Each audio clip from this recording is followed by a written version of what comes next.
dessiné par Robert Ego à la Libération, qui est l'histoire du capitaine invisible, et on pensait que c'est une silhouette qui illustre bien justement ce maquisard sortant du bois, entre guillemets, et on a cette imagerie qui se met en place. Voilà, le maquisard avec son béret, sa stène, pantalon un peu bouffant, c'est un peu l'imagerie classique, l'image d'Épinal de l'époque du maquisard.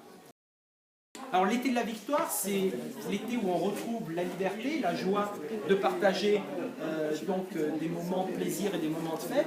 Et c'est également un été où la pénurie de papier est énorme. Et donc la plupart des journaux qui renaissent à l'automne 44, des journaux pour la jeunesse, sont obligés de s'arrêter à partir de février ou mars 1945.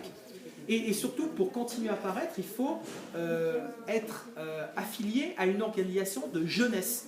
Et en général, une organisation de jeunesse liée à la résistance. Et c'est dans ce contexte-là, le plus bel exemple, c'est Vaillant. Alors, le premier numéro de Vaillant sort le 1er juin 1945, mais porte le numéro 31. Et pourtant, c'est le premier numéro de Vaillant.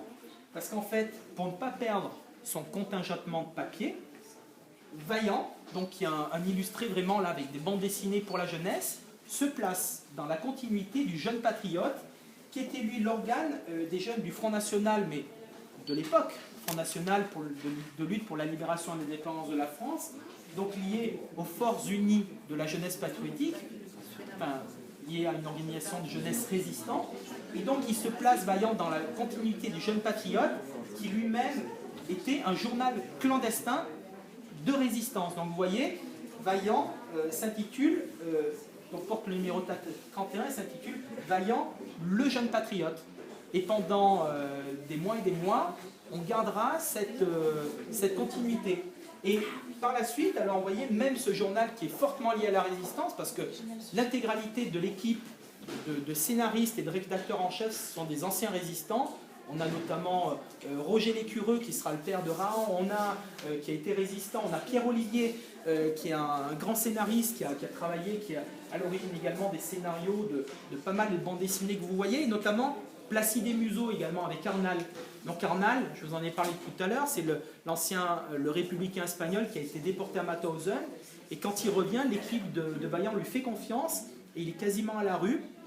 Et on lui donne du travail en tant qu'illustrateur chez Vaillant, et avec Pierre Olivier, ce résistant qui était résistant à la gare du Nord et qui a été arrêté et interné jusqu'en décembre 1944, je crois d'ailleurs, il crée Placide et Museau qui va faire la une de Vaillant pendant des mois et qui ensuite va donner naissance aussi au personnage du fameux Pif, qui deviendra même, qui arrivera à engloutir le nom de Vaillant. Pif, en 68, Vaillant va se changer en Pif. Donc Pif, et là c'est Vaillant qui va devenir en sous-titre pendant un temps d'ailleurs. Donc vous voyez, toujours il y a cette continuité, résistance, jeune patriote, Vaillant, Pif, Vaillant, pour arriver quasiment jusqu'à nos jours avec Pif.